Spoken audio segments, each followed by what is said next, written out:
Welcome to Off Code, the show where we ignore the cultural codes and have real and intriguing conversations regarding the Black community and ways we can move forward to human flourishing.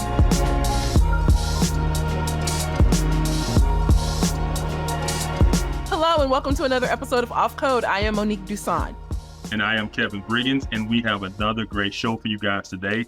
I'm really looking forward to getting to this topic. It's a really important topic that is dear to both of our hearts as we kind of seen this cycle kind of happen over and over again. So I'm really looking forward to getting into this topic today. Yeah, looking at Black trauma. What is the source of it? Is it something that's real? Black storytelling, does our storytelling precede our trauma? Is it maybe a form of like a secondary trauma? But let's start with a video that actually Krista found and sent to us. And then we can talk about that video and some of the impacts that come when we do things like what are seen in this video. We actually have a line that we do at our house. We practice this thing. What is it? I'm Ariel Sky Williams. I'm 8 years old. I'm unarmed and I have nothing that will hurt you. It's just kind of a thing we practice at our house. There are great police officers out there. There's also some police officers who are not so good. And my fear is that you run across one of those bad ones. For some reason, people of color have always been a target by the police. Before they became a policeman, they were a person. And that person took all their ideas and all their thoughts and all their prejudice into their job. Why would a police officer assume that you did something bad?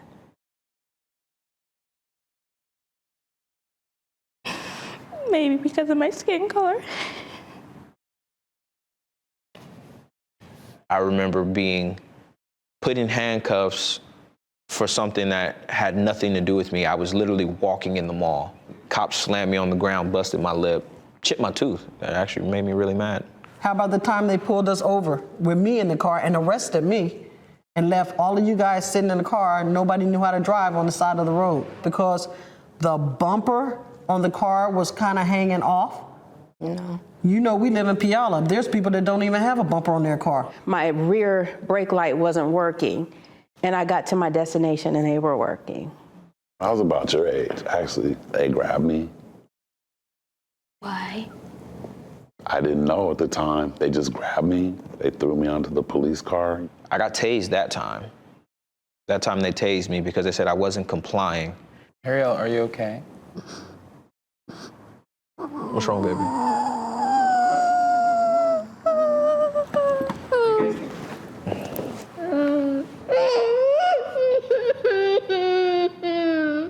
I'm okay, I'm alive, all right? Every day I get to see you, I get to do this, right? All right, come on, let's calm down, let's finish this, all right? You good? Hey, you're making me cry. Come on. You have to be careful when you're out there in this world because this world's not going to always be honest or fair to you. I know, Sean, you got a little bit lighter than the rest of them, so it's a possibility you won't get stopped. Sound like you just pulled him over. Okay. If you're driving, cop pulls you over. Police gets out the car, comes to the window. What would you do? License and registration, please, ma'am. Why do you think I pulled you over? I don't know, tell me. When a police officer says something to you, don't, you're black. You can't be looking at them saying, oh, I don't know, why don't you tell me? Well, I mean, that right there is giving them the license to pull you out of your car and physically harm you because it will be done. Don't get upset, don't get sassy. Why did you pull me over? You don't have, I know how, just follow instructions and stay calm. Okay. Do you think just being a police officer and pulling you over, regardless of if you feel you've done something or not, they should get your respect? That's a tricky question. The answer is yes. If you gotta go to your wallet to get your ID, say, can I go reach in my back pocket to get my ID out? You could do what I do, and I show them my hands, so when they're walking up, they see I don't have anything in my hands. I'm Ariel Sky Williams and I have nothing that will harm you or hurt you. And what's the next place you put your hands when you're driving? Or on the steering wheel, with your hands out? If at all possible, turn your phone on. And call someone and put it on speaker. But whatever you're doing, I want you to say what you're doing before you do it. You don't write any statements. Well, you have to write a statement. You don't have to write anything. You're a minor. I'm responsible for you. No one can tell you anything else. If it tells you to be quiet, be quiet. Do everything that you can to get back to me. I see it weighing on you, and I don't want it to weigh on you. I'm just worried about Donovan. I'm worried about him now. Who are you guys talking about? My nephew and her cousin. I don't want him to be shot. I don't want him to go to jail. You guys, if you could say anything to police, what would you say? Learn about people, learn about their problems. Take some diversity training. I mean, it should be like at this point, like a monthly requirement. You know, there's really nothing at this point that they could do that would make me feel any safer with them without them just point blank clearing them all out and starting all over from scratch. So don't always assume that all of them are bad. But all you see on the news and in newspapers, and it keeps happening. It's just in a different way. It's like how people are like, you should forgive so-and-so, but they keep doing it to me. I forgave them, but they keep doing it to me. It gets harder and harder to forgive them. Okay, we are back. Kevin, you know what? I know there's probably going to be a lot of pressure and we didn't discuss this, but I want you to go first and talk about, one, your experience as a parent of 3 daughters. I mean, the majority of the kids who were talked to were young girls. And just like, is this how you have trained your girls? What do you think about this? Yeah. First of all, that was hard to watch. It was sad, and it also made me angry because I know they don't mean to, but what they're doing to those kids is really wrong. It's wrong. They are causing a fear and a trauma that is so, what's the word I'm looking for? Just over the top. So unnecessary. The idea that you're going to get shot by the police is so rare and small. To cause this kind of fear in these children is just wrong. But at the same time, it's sad because I know where it comes from. I understand why these people feel this way. That little girl said at the end, she's like, when I watch the news, I read the newspaper, it's happening all the time. And it's like, no, it's not happening all the time. They're making you feel like it's happening all the time, right? But when it comes to my own parenting, so my oldest is 11. We haven't had any of these conversations yet. She's not close to driving. But when that time comes, I'm just gonna give. It's not gonna be in special instructions because she already knows to respect adults, to respect authority. That's not gonna be. I'm not gonna worry about her mouthing off, but I'm gonna say, yeah, if you get pulled over, this is what you do. You roll down your windows. So, because the officers they want to see in the car, you have your license and your registration already out, so you don't have to look for it when they get there. And you just be polite and you just follow their instructions and answer their questions. It's that simple. It is. You don't need the rehearsal statement. You don't need to be in fear of your life.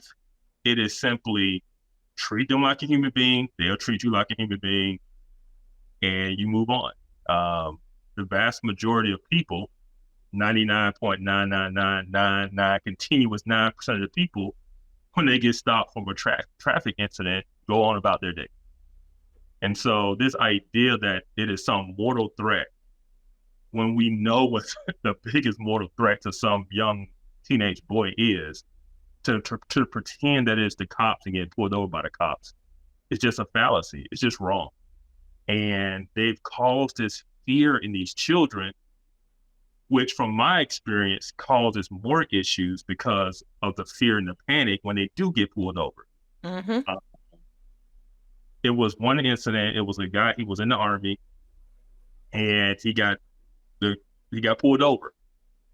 And instead of pulling over, he kept driving because I get it. He wanted to get to a well-lit area because he was afraid. He didn't trust the cops. But the cops don't know that because it took him a long time to find somewhere to where he finally got off. And when they got off, the officer was telling him to put his hands out the window, but he wasn't, because what we found out from his phone was that he was setting up his phone so he could film everything. The officer is telling you, you've already been driving, you didn't stop, and now that you have stopped, he's telling you to put your hands out the window so you can see your hands, and now you're not doing that, right? All because you're trying to set up your camera because you're scared, right? And now the officers are agitated, they're worried about their safety, and it's just caused a scene that didn't need to happen. And that all came out of his fear of what was going to happen to him simply because he was Black. Which was sad, because as somebody who wears the military uniform, trust me, it is like a brotherhood, even from law enforcement, right? If you have on a U.S. military uniform, they're going to say, have a good day, right? I pulled up at a checkpoint one time. I was in uniform. He saw me and said, oh, just keep going. He didn't even check my ID. He didn't check anything, right? And so this idea that this guy was going to get murdered at a traffic stop by the cops just because he was Black is irrational. And that irrational fear almost got him shot. Yeah. And so I can see it. It's gonna, these kids, once those lights come on, everybody get a little nervous when the lights get behind them, because like, oh, I'm gonna get a ticket. But if that fear gets to a certain point where it makes somebody freeze up, it makes them, irrational, that could cause an incident and a scene that could have been avoided. Yeah. So. Yeah. In listening to it, I just think of what gets etched in those young kids' minds, and how it's kind of like you're saying, how they participate with others based on this fear that they have of something that is highly unlikely to occur. Now, I'm not saying that racism isn't real, and I'm not saying that the parents who are telling them these stories didn't actually have real incidents of racism, but I am asking the question of, well, what happened in your story?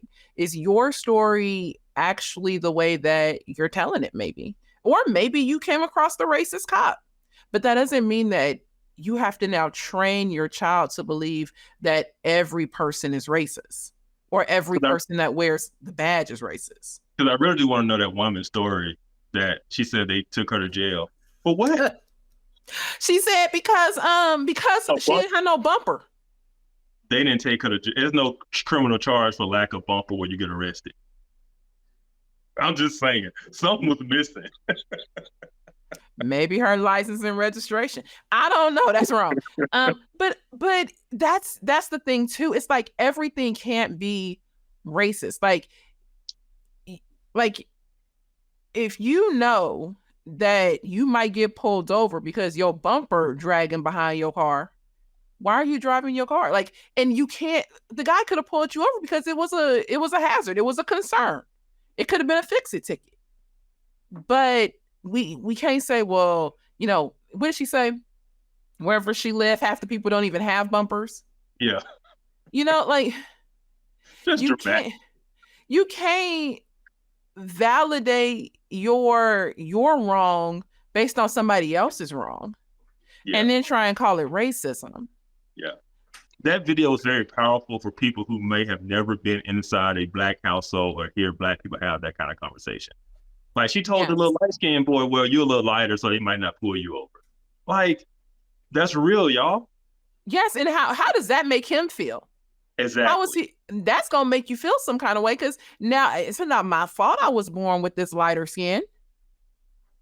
But what do I do now? Because I don't know what the two kids' relationship was, but let's say they're brothers or cousins or whatever, and that's their grandmother. How does that perpetuate this oppressor and oppressed dynamic, or this dynamic where, lighter skin is better than darker skin? Like, there are so many conversations and dynamics that are happening within the community that we ourselves continue to push forward. Nobody else was pushing that forward except for her. Yeah. Yeah. And they think they're doing their kids a service by kind of preparing them for the world. But But the reality is that's in the way they're doing it is not a very helpful way. I would say that the way they're doing it just promotes more victimhood mentality. Oh, And absolutely. this fearful mentality. One of the things that I truly believe is that in a lot of like socioeconomically depressed areas, there are a lot of what I would consider community-based PTSD happening.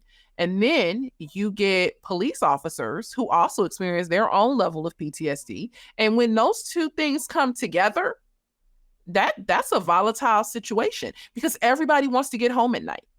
And so to one degree, these parents are trying to make sure that their kids just get home at night without understanding the fear that they're instilling in them and all of the other repercussions that come from that. And to a large degree, I don't know that police officers also understand the emotional baggage that they wear when they come into a community. And then bam, now here we are, I'm going to get home. And this one over here is, well, I'm going to get home too. Yep. It doesn't always add up. And sometimes somebody doesn't get home.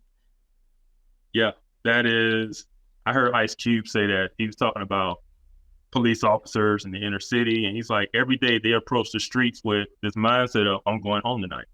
Yeah. And sometimes that mindset leads them to do things that we would consider not right or whatever, but they have that mindset that they're going home. Yes. And I mean, gosh, putting myself in their shoes, which I know I cannot, but if I use my imagination, I'm sympathetic because when you come into not saying all, when you come into some neighborhoods, what are you met with? But the attitude, but the person running, but the drugs, the shooting, all of these things. And you're met with that night after night after night. I think back to 2020 when it was like on site in some communities against police officers. Yeah. If I know that like out here in Compton, there was a female police officer shot. She was sitting in her car. They just ran up on her. It's like the badge itself or the uniform itself puts you in this position of danger. Yeah, but you can best believe I'm going home at night. Yeah. You know what I mean? Yeah. Go ahead. No, so as someone in the military, it reminds me of combat situations, right? When you go and you deploy, where you're in Afghanistan, Iraq, there's a sense of we're in this together. It's us against them, right? And I'm going to look out for my brothers to my left and my right. The problem is when you bring that mentality to policing in a community, you're there to serve the public. But if you have that mentality of us against them, then it just leads to negative consequences.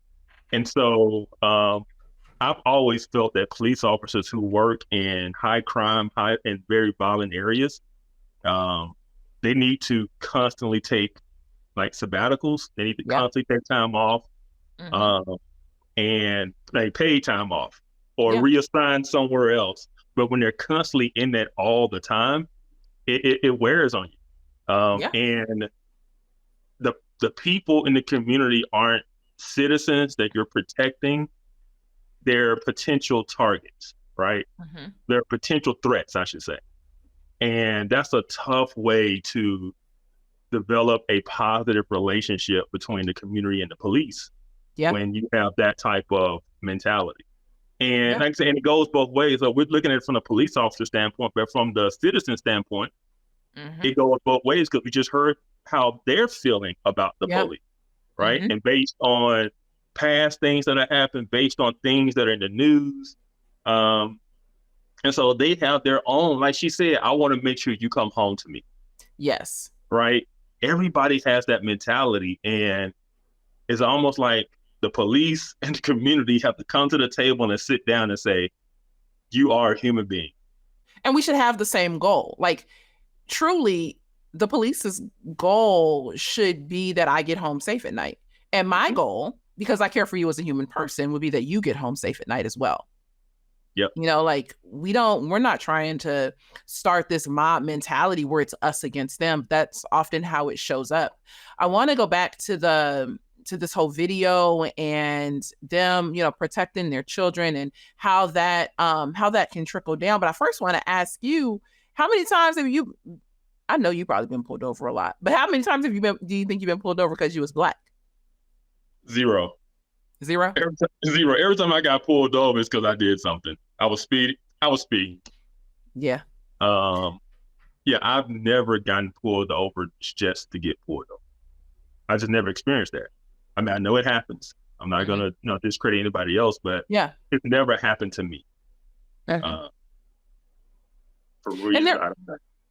There are studies that show, more pullovers of Black men happen in the South, more unwarranted car searches happen in the South. Things like that don't typically tend to happen out here on the West Coast or in the Northeast.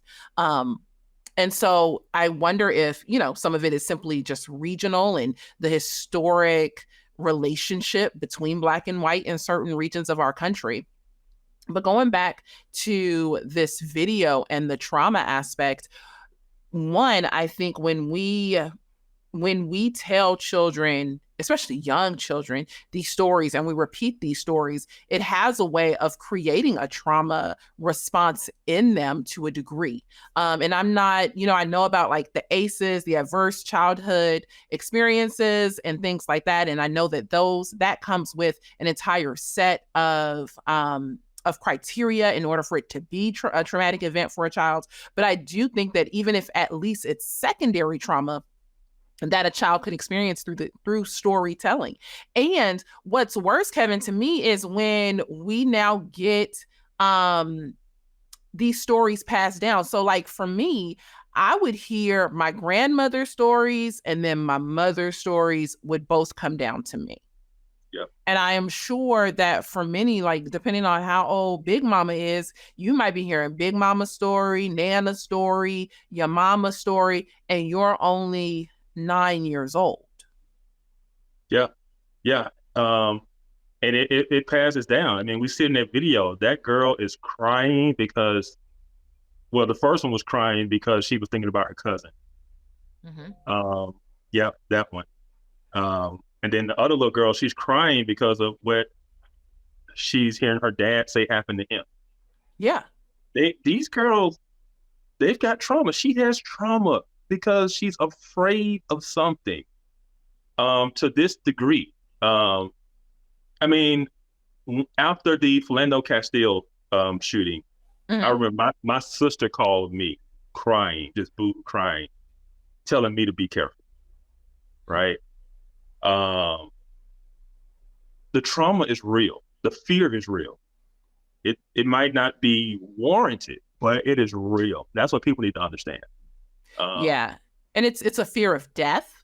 It's a fear that my, immediate parent or loved one, caregiver is going to be harmed. And these are all things that we know can produce trauma. It doesn't mean that it always will produce trauma or anything like that, but that it can. And especially in a secondary nature, like if it comes through more of the storytelling aspect. But I'm not like a trauma expert or anything like that. I've read things, but I am concerned that as a community, we tend to lean so heavy on storytelling and on narrative that we are now leading children and young people away from truth and away from relationship with people who may not bear their same skin color. And it's just not a healthy place to be in as a people. No, it's not. Especially because other minority communities aren't having these conversations. They aren't instilling this type of fear in their kids of the police. It is only in our communities that it is happening. And it is a perpetual cycle. And like I say, it flows down. These things flow down. And I think it's important for people to realize how Black people view these events.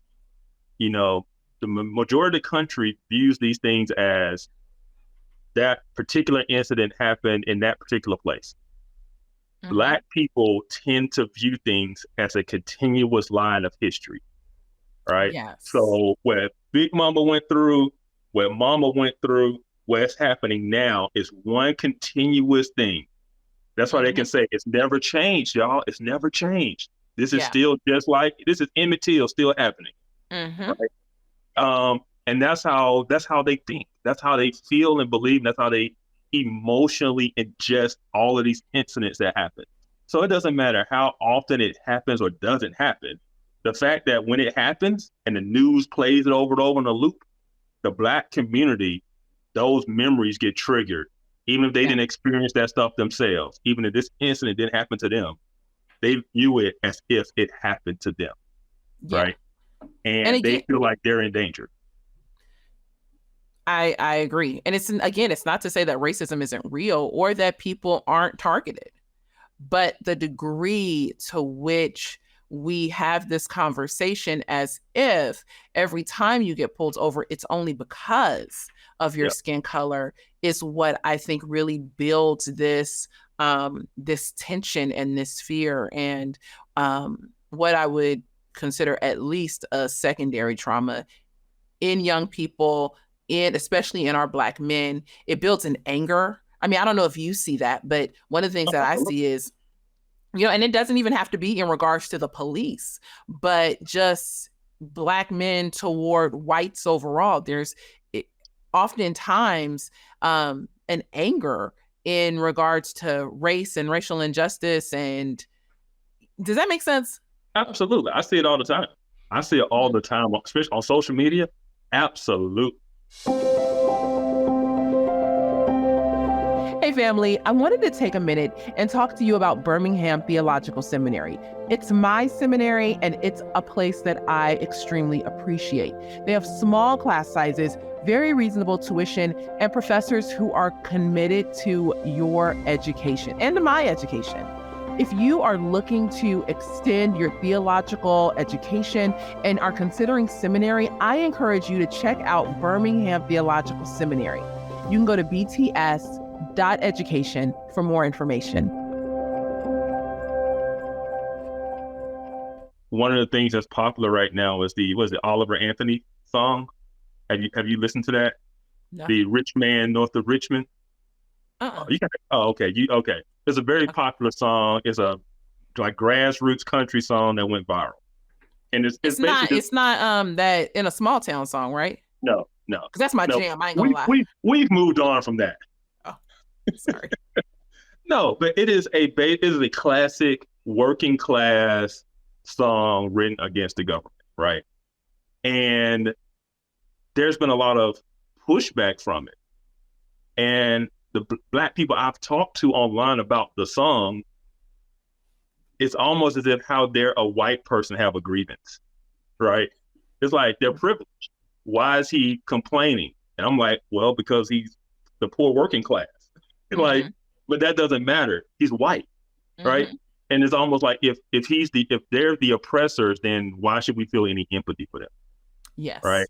And so, yeah, the way we view white people in general definitely is affected from a standpoint of anger, distrust, lack of empathy, the way we view them, see them. It is a caricature that we've created of white people in general. And it is the sad thing, or the ironic thing is, that is what we've complained about for years they did to us. Yes. Right? So they say, they have a caricature of Black men, right? That's not true and real. And we fight against that. We say that's racism, that's wrong. But then we turn around and do the same thing and we justify it based on what we've gone through, And that's what I've tried to get people to see is like, if you just reverse that statement around, you'd be really angry at that statement. At one point in America's history, it was commonplace and quite well-to-do to speak ill of Black people. Yeah. And now the shoe has switched feet. And, we are definitely looking down the other side. And it is quite commonplace and well-to-do to speak ill of white people. Yeah. And unfortunately, what's so sad is that in the storytelling, not only are Black people being bought into it, but white people are bought into it as well.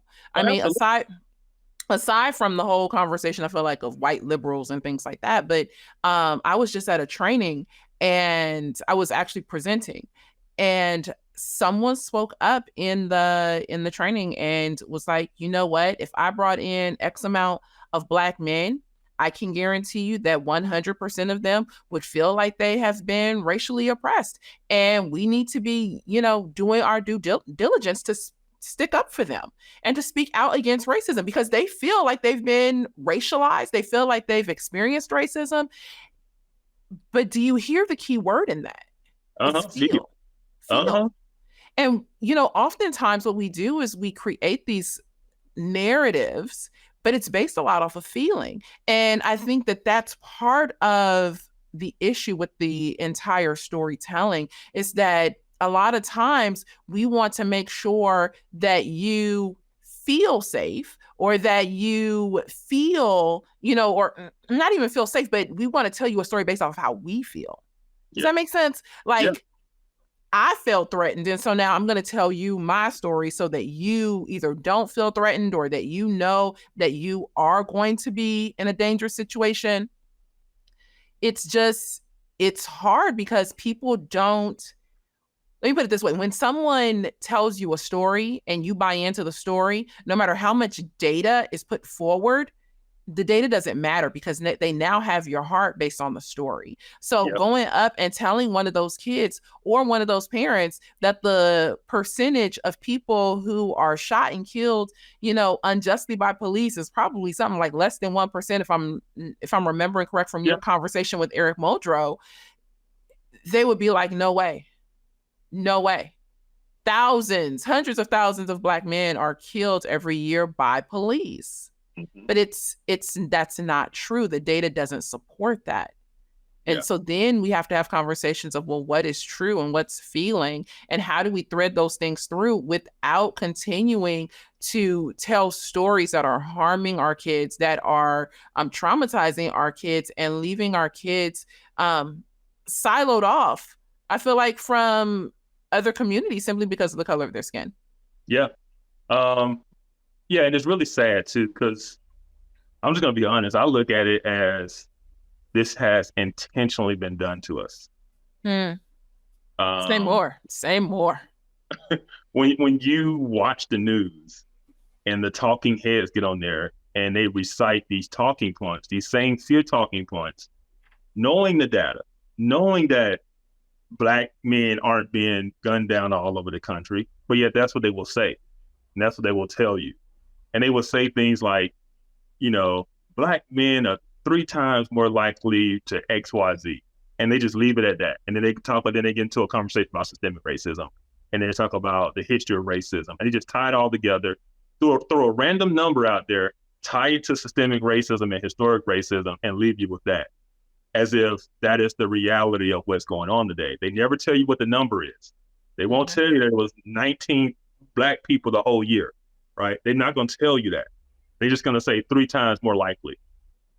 No, they're not going to tell you that it was 19 Black people and 27 white people that got killed, unarmed, that got killed by the police that year. They're not going to say that, and it just gets recycled over and over and over again. And like I said, I believe it's intentional.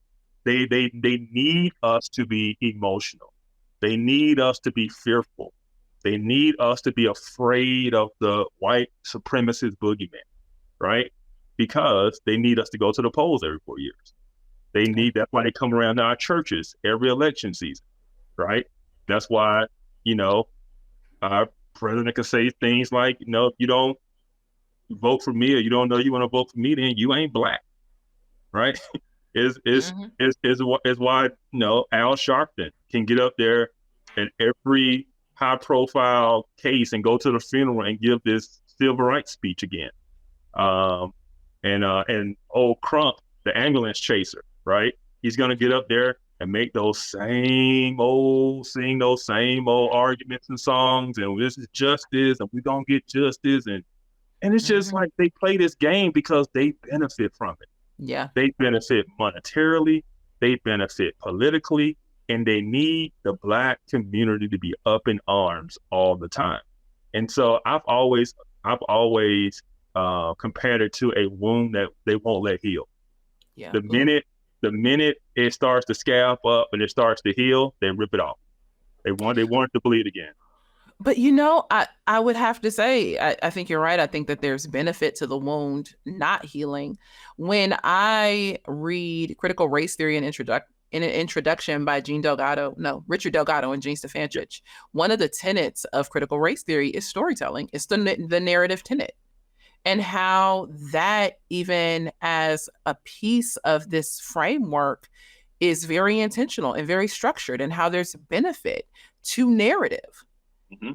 And so it makes me wonder, kind of like you're saying, maybe this is intentional, and intentional from those who are in positions of power, positions of, and I'm not talking about like, whiteness or things like that, but just people who have the ear of certain people or certain communities. I will say that, and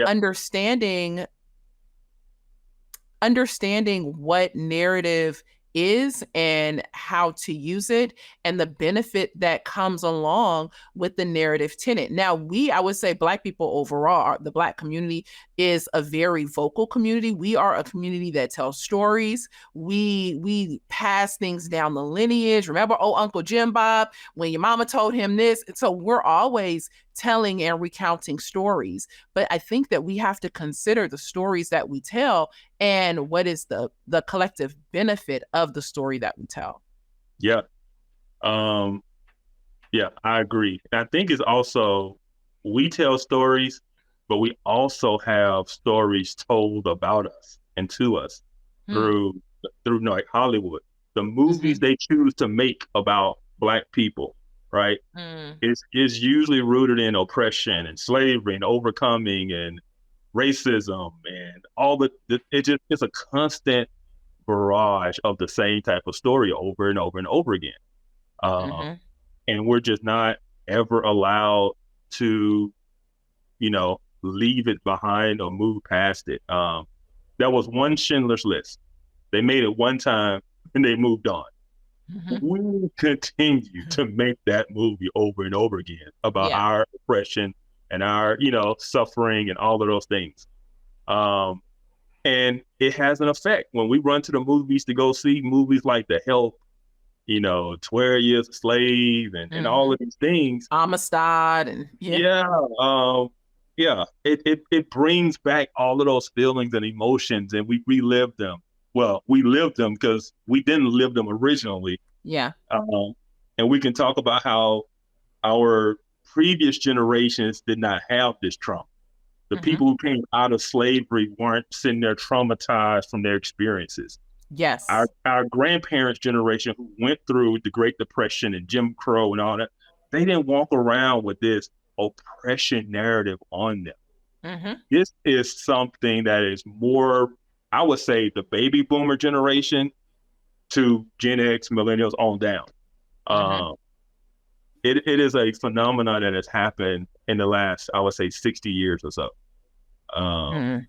As to this mind shift change to where we're just perpetual victims with no agency to overcome, no agency to move past or anything. We're just perpetual victims of white supremacy until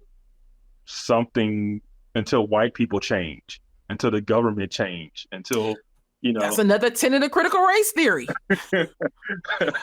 What do you think was the catalyst for that, though? Because I don't think I disagree. I'm just wondering where can we point back to an event? Like, a lot of people will point back to the institution of the welfare state and things like that. But I'm like, what can is there a place? Or I wonder if there was a turning point, because I agree, like, right after, the Civil War, when you look at Reconstruction and that time period right after that, the Great Migration and all of that, people weren't sitting home twiddling their thumbs talking about, I'm a Black millionaire, but I'm afraid to leave my house. Yeah. These people had nothing or very little, were working hard in the middle of Jim Crow, in the middle of, the slander, the hatred, the oppression, the true oppression. Yeah. Yeah. Man, you're trying to get me in trouble. No, go ahead. It is off code. Honestly, I think if you just look at the trajectory of things, it goes back to the civil rights movement. It goes back to the revolutionary spirit, I call it, of the 60s. It goes back to mobilizing Black people to rise up. And in that, it was very successful in changing legislation. And because it was so successful in changing legislation, it just became the way that we felt things needed to get done. And so we've never left that playbook, right? It is cause disruption, cry injustice, and play on the guilt of the populace to get what we want, right? Wow. And it is constantly using our grievance as our political leverage, right? And so therefore we can never give up our grievances. Wow. Because when we give up our grievances, we give up the political leverage we believe we have, right? And so, yeah, that's what it goes back to. It goes back to the time of the civil rights movement and what that movement started within Black, because before the civil rights movement,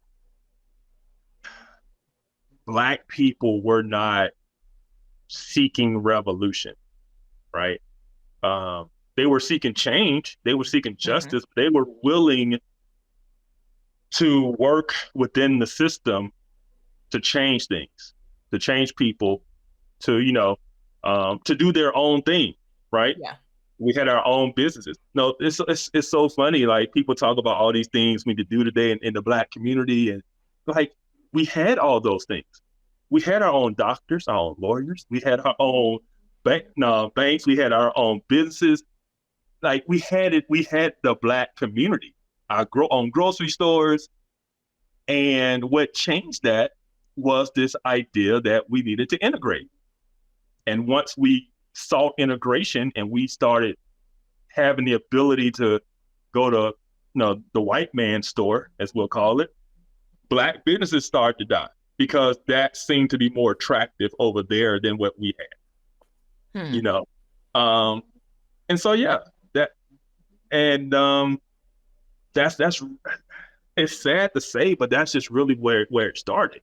And it's one thing because we really benefited from one aspect of it in the civil rights movement and the Civil Rights Act. But I've always asked the question, what did we give up to achieve that?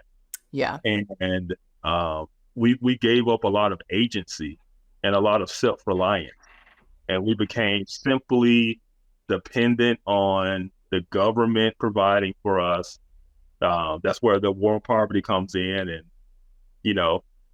got single mothers to basically marry the government, and no man in the house rule, and the out of wedlock birth rate went from 25% in 1965 to 75% in 1985.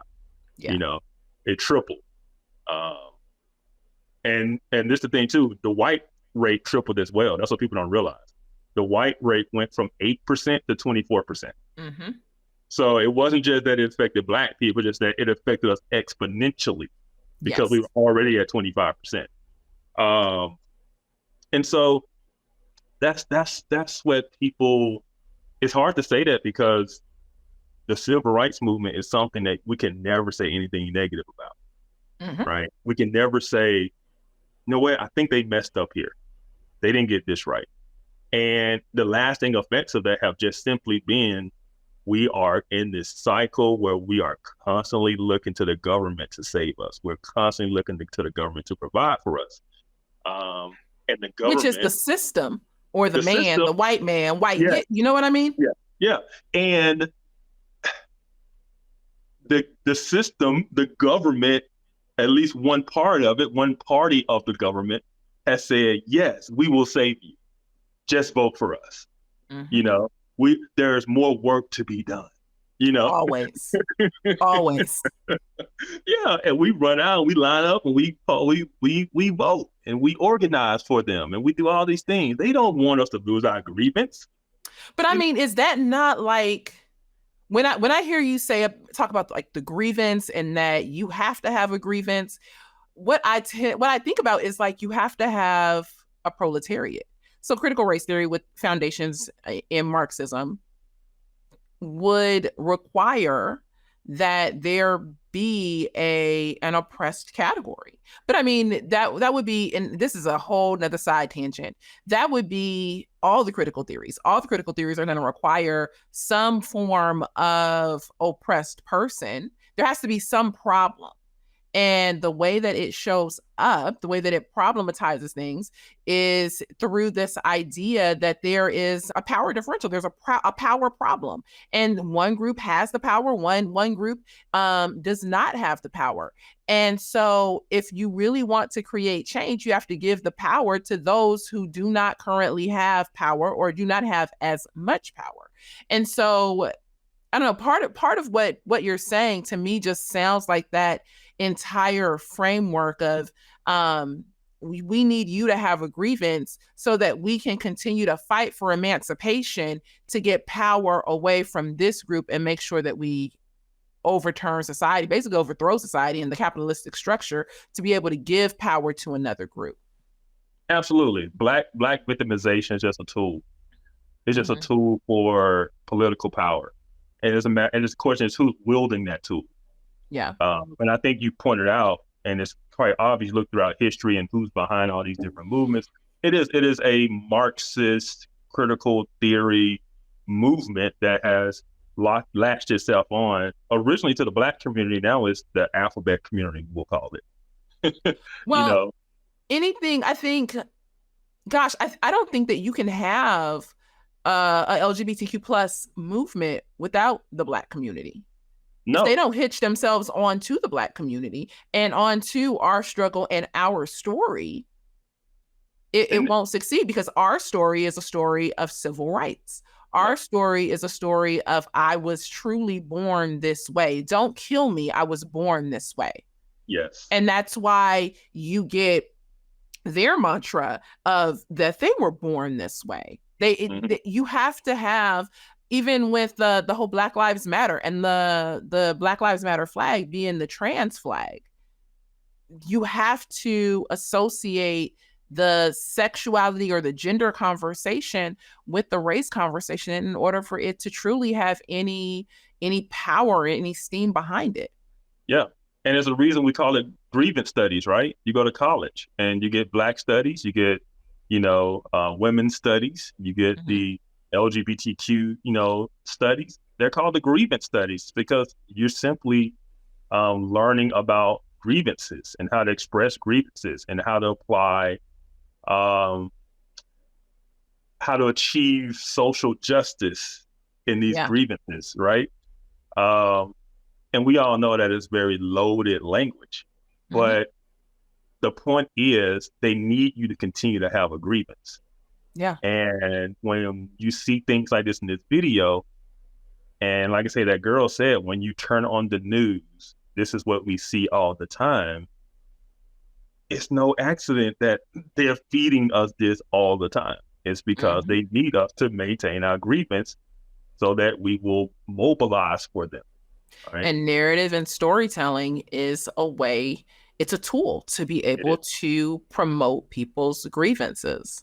So when we are talking about narrative or storytelling, we have to remember that these things are intentional. It's not just that, people are retelling the same story over and over and over again, especially in the media. I'm not talking about your grandma, your mama, and them, but our government, our media, they understand that storytelling is a tool. Those who founded things like critical theory or contemporary critical theory, as Neil Shivy would call it, critical race theory, they understand that storytelling and the power of storytelling is powerful to shift a community. Yeah. And one of the things that people like you and I, we care about truth, right? And we're trying to convince people of what is true. The other side doesn't care about what is true because they understand that the only thing that matters is narrative. If they can just get the narrative out there, if they can say it over and over and over again, if they can show you a video over and over and over again and get that narrative out there, it doesn't matter if it's true or not. Yeah. Right. And because they understand they've gotten the emotion. Yep. And that is where, to some degree, we lose the battle because we're trying to give facts. We're trying to win arguments. They're not even trying to win the argument. They don't even want to debate. They see no need in that because they're not trying to win the argument. They simply want to win the narrative. And they win the narrative by controlling the media, the published media, social media. And once they control the narrative, it doesn't matter what's true or not. It only matters what people believe. Yep. And so I agree. We are at time. Anything else you want to say about the video before we sign off? No, it just broke my heart to see those little girls cry. I mean, I got 3 daughters, and see, I'm gonna say I have empathy for the parents. I know why they're doing it. They have good intentions, but they are really harming their kids and creating a cycle of trauma. And we're quick to acknowledge the trauma, but we view the trauma as being conducted from what's outside of us. Yeah. We view the trauma as being, what they're doing. And we don't look at how we're perpetuating the trauma ourselves. And so that's something I hope people take away from is be thoughtful of how we're having these conversations with our kids and what we're passing down to them. And make sure we're not putting our own baggage onto them, So I agree. Again, one of the things that you said early on really caught my attention. You were talking about your oldest daughter. And even though she's 11, she's not driving yet. Although she's tall enough to drive, don't play no games. She's tall for real. You aren't setting her up to drive as a Black woman. You're setting her up to drive as a responsible driver who respects authority, who abides by the law, who isn't about to mouth off and, shake her wig off because she got pulled over. Getting pulled over is for some a part of life. I've been pulled over twice, and I was in the wrong both times. Just twice? Man. You be a teen and 2 driving, Miss Daisy. No, I don't. I got a speeding ticket once, and then I made an illegal U-turn, but that was a whole nother story. I had to get out. And in that making an illegal U-turn in the middle of South Central, I explained to the police officer why I made the illegal U-turn, and then he escorted me to my next destination with his lights and sirens on. White police officer. Yep. Yep. So, but I just think it's important. Like, people need to understand that police wield power and authority. It has been vested upon them by the state or by your municipality. And that's not nothing to play with. And not because you're Black and not because you're white, but because they have a job to do. And they are meant to protect and to serve, but they also, have the law backing them up. And so we don't want to put ourselves in positions where now here I am mouthing off and I'm sideways and all of this and causing somebody else to be fearful of their life either. We respect authority. And as believers, we have biblical warrant to raise our children to be respectful, to be kind, to listen, not to mouth off. How do we respect authority? It's important. And so I completely think that raising young people, regardless of skin color, to respect authority, to understand when a police officer is approaching your car. And when a police officer approaches your car, there are just some basic things you need to do. Not because you're Black, not because you're white, but because you have someone approaching your vehicle and it is a serious matter. He doesn't know what he's going to walk up on, or she doesn't know what she's going to walk up on. So don't cause them anxiety by being a fool. Yeah. Yep. Like I say, I roll my windows down so they can see in the vehicle. I want them to feel as at ease as possible. And so, yeah, it's, and this is another thing I will tell people too. I'll tell my daughters this: you're never going to win that argument on the side of the road. That's not the place to. If you don't feel like you've done anything wrong, that is not the place to win. You go to a court of law. You show up to court and you give your case. You are not going to win that on the side of the road. Yes. So it does no good to sit there and argue about what you believe you did or didn't do, because at the end of the day, you're not going to win that battle. Right. Yeah. So. Yep. All right. That is it for us. You guys, thank you so much for being with us again. We will see you in 2 weeks.